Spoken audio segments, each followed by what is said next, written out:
اس سلسلہ مجددین کی پہلی کڑی ہے حضرت عمر بن عبدالعزیز رحمت اللہ علیہ، جنہیں ہمارے ہاں 5واں خلیفہ راشد بھی کہا جاتا ہے۔ ولادت سن 61 ہجری کی ہے، انتقال ٹھیک 40 برس کی عمر میں 101 ہجری میں ہو گیا۔ خلافت صرف 2 سال حضرت ابوبکر کی طرح، سن 99 ہجری سے 101 ہجری۔ خود یہ مروان بن حکم کے پوتے تھے۔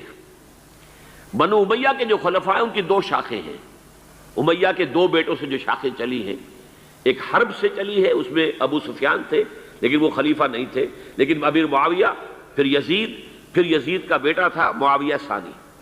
دوسری شاخ جو تھی وہ مروان ابن حکم سے چلی ہے، اور اس میں ہے اصل میں جو 10 خلفاء آئے ہیں بنو امیہ کے۔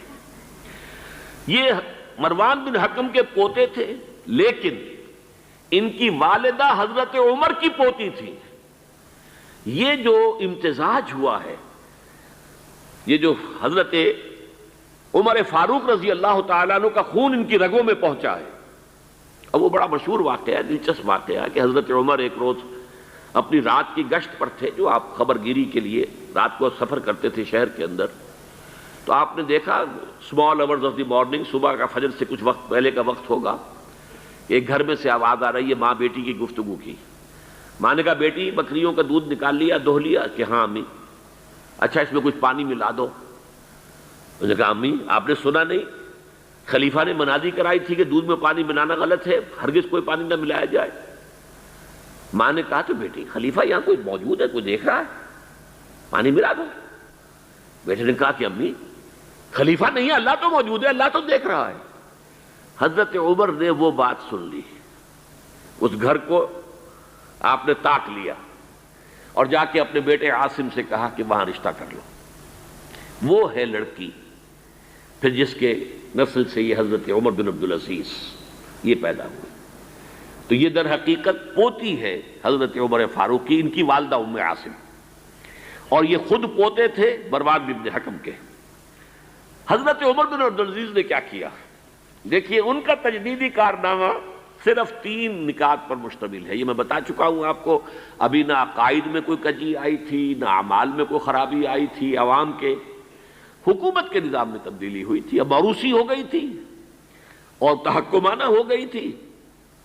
خلیفہ جو ہے وہ موروثی یا نامزد ہوتا تھا، اور یہ جاگیر بن گئی تھی اپنی ذاتی بیت المال۔ انہوں نے 3 ہی کام کیے۔ نمبر 1، ان کو خلافت ملی تھی اصل میں سلیمان جو ان سے پہلے خلیفہ تھے ان کی وصیت کی بنیاد پر، لیکن یہ احتیاط کر لی گئی تھی کہ اگر کہیں یہ وصیت پہلے لوگوں کے علم میں آ گئی تو شاید لوگ بغاوت کریں اور حضرت عمر بن عبدالعزیز کو گوارا نہ کریں۔ لیکن یہ کہ انہوں نے یہ کیا جو اس وقت کے ذمہ دار لوگ تھے کہ پہلے وصیت لا کر وصیت پر بیعت لے لی گئی کہ یہ وصیت ہم تسلیم کریں گے۔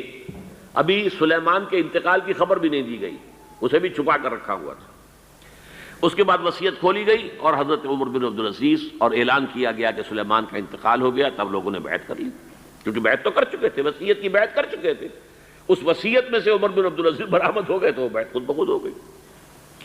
لیکن انہوں نے جا کے اعلان کیا مجمع عام میں، لوگوں مجھ پر یہ خلافت کی ذمہ داری ڈال دی گئی ہے، بغیر مجھ سے پوچھے، بغیر میرے مشورے کے، بغیر میری خواہش کے، لیکن میں آپ کی گردنوں میں سے اپنی خلافت کے اس قلادے کو اتار کر پھینک دیتا ہوں۔ آپ جسے چاہیں اپنی آزاد مرضی سے مشورے سے خلیفہ بنائیں۔ یہ پہلی اصلاح تھی، موروثیت ختم، نامزدگی ختم۔ اب اگر چاہتے ہیں آپ، اگر لوگوں کی رائے ہے ان کا مشورہ تو ٹھیک۔ سب نے کہا بیک زبان ہم آپ پر راضی ہیں، ہم آپ ہی کو خلیفہ بنانا چاہتے ہیں۔ پہلی اصلاح تو یہ ہو گئی۔ دوسرا کام یہ کیا، جتنی جاگیروں کے ڈاکومنٹس تھے، دستاویزات، وہ سب طلب کیے۔ خود اپنے گھر سے اپنی بیوی کے سارے زیورات، عبد الملک بن مروان کی بیٹی سارے زیورات بیت المال میں داخل کرتی۔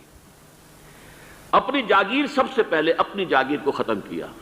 اس زمانے میں شریڈر تو تھے نہیں، مشین تو تھی نہیں، مسجد میں بیٹھے ہوئے تھے حضرت عمر بن عبدالعزیز، اور وہ ایک وثیقہ لایا جاتا تھا اور وہ قینچی سے کاٹ کاٹ کے پھینک رہے تھے۔ بڑا طوفان مچ گیا بنو امیہ کے لوگوں کے اندر، یہ کیا ہو رہا ہے؟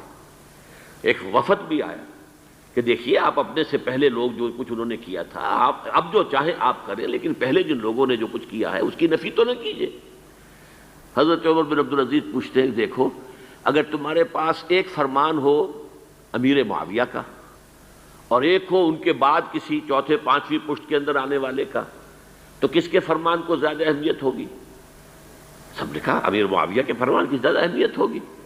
تو فرمایا پھر میرے پاس فرمان جو ہے وہ امیر معاویہ سے بھی بہت پہلے کا ہے، میرے پاس اللہ کی کتاب ہے، قرآن ہے، میں اس کی منہ سے طے کر رہا ہوں، لہذا ہو جائے کم وقت میں، کوئی ناراض ہوتا تو ہو۔ ساری جاگیریں ختم کر دی۔ نمبر 3 واقعہ یہ ہے کہ خود اپنی زندگی کے اندر جو عسرت اور جو تنگ دستی اور جو سادگی اختیار کی ہے، میں سمجھتا ہوں غالباً اس میں وہ حضرت ابو بکر حضرت عمر کو بھی مات دے گئے ہیں رضی اللہ تعالیٰ عنہ۔ حالانکہ بڑے ہی ایک تو حسین اور جمیل انسان تھے، خوش شکل، خوش لباس، شہزادے تھے، گورنر بھی رہے تھے، پھر ان کے والد جو ہے طویل عرصے تک مصر کے گورنر تھے، وہاں ان کی پرورش ہوئی تھی گورنر کے بیٹے کی حیثیت سے، اعلیٰ لباس پہنتے تھے، خوشبو کے اندر اس طریقے سے بسا ہوا کہ جہاں سے گزر گئے ہیں پورا راستہ معطر ہو جاتا تھا۔ لیکن اب اچانک جو آیا ہے، جیسے ہی یہ بیعت ہوئی ہے خلافت کی، ان کی اہلیہ کہتی ہیں، حضرت فاطمہ ان کا نام تھا، کہ آ کر بیٹھ کر اور مصلے پر رونا شروع کر دیا۔ میں نے پوچھا کیوں، کیا ہوا؟ کہ یہ جو بوجھ مجھ پر آن پڑا ہے، یہ ذمہ داری، رونا شروع کیا۔ اور اس کے بعد واقعہ یہ ہے کہ انہوں نے ذاتی زندگی میں کپڑا صرف ایک جوڑا، 2 بھی نہیں، جمعے کے لیے بھی اس کے دھو کر سوکھنے کے لیے انتظار کرنا پڑتا تھا، تب جا کر پہن کر اس کو جمعے میں جاتے تھے۔ ایک دفعہ آئے ہیں اپنی بچیوں سے گفتگو کر رہے تھے، تو بچیوں کو دیکھا عجیب حال ہے کہ وہ جو بھی بات کرتی ہیں پھر اپنے منہ پر ہاتھ بھی رکھ لیتی۔ پوچھا کیا سبب ہے؟ کہنے لگی آج ہم نے صرف پیاز سے روٹی کھائی ہے، ہمارے منہ سے بدبو آ رہی ہوگی، ہم نہیں چاہتی کہ آپ کو اس بدبو سے تکلیف پہنچے۔ حضرت عمر رونے لگے، لیکن کہا انہوں نے کہ میری بیٹیوں کیا تم یہ پسند کرو گی کہ تمہیں دنیا کی نعمتیں ملے اور عیش ہو اور تمہارا باپ جہنم میں جائے؟ ان بچیوں نے بھی رونا شروع کر دیا۔ سارے زیورات ختم، اپنی جاگیر ختم۔ وہ آپ نے پڑھے ہوں گے واقعات کہ اگر چراغ بھی ہے رات کو سرکاری کام کر رہے ہیں تو وہ جو بیت المال کے تیل سے جو جلنے والا چراغ ہے وہ روشن ہے۔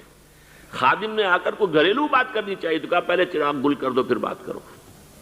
ذاتی بات ہو رہی ہو تو سرکاری جو تیل کا چراغ ہے وہ نہیں جلے گا۔ میں یہ سمجھتا ہوں، میں علی وجہ البصیرت کہہ رہا ہوں کہ میرے نزدیک تو اس قدر شاید باریک بینی کی باتیں جو ہیں میرے علم میں نہیں ہے کہ حضرت ابو بکر اور حضرت عمر، اور پھر یہ کہ وہاں کوئی ایسا کنٹراسٹ، سائملٹینیس کنٹراسٹ نہیں تھا، اس لیے کہ حضور کے ساتھ جد و جہد کرتے ہوئے ان کی زندگیوں میں پہلے بھی فقر اور ساری اختیاری فقر کی کیفیات تھی۔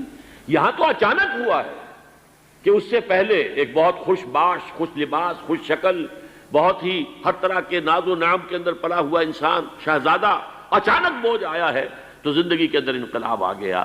یہ ہے خلیفہ اول، خلیفہ خامس ان کو کہا جاتا ہے، خلافت راشدہ میں شامل کیا جاتا ہے، اور یہ ہے سلسلہ تجدید خلافت کی پہلی کڑی، اور اس کو ہم کہیں گے یہ تجدید کامل تھی، کیونکہ ابھی خرابی آئی ہی صرف نظام حکومت میں تھی، اسی کو آپ نے درست کر دیا۔ یہ دوسری بات ہے کہ یہ ایک بہت شارٹ لیوڈ رہی ہے، بات آگے نہیں چلی ہے، ان کو زہر دے دیا گیا، اس لیے کہ یہ بات زیادہ قابل برداشت نہیں تھی بنو امیہ کے پورے خاندان کے لیے، قبیلے کے لیے۔ انہیں گمان غالب یہی ہے کہ زہر دے کر جو ہے انہیں شہید کیا گیا ہے، لیکن بہرحال یہ پہلی کڑی ہے عمر بن عبد العزیز رحمۃ اللہ علیہ۔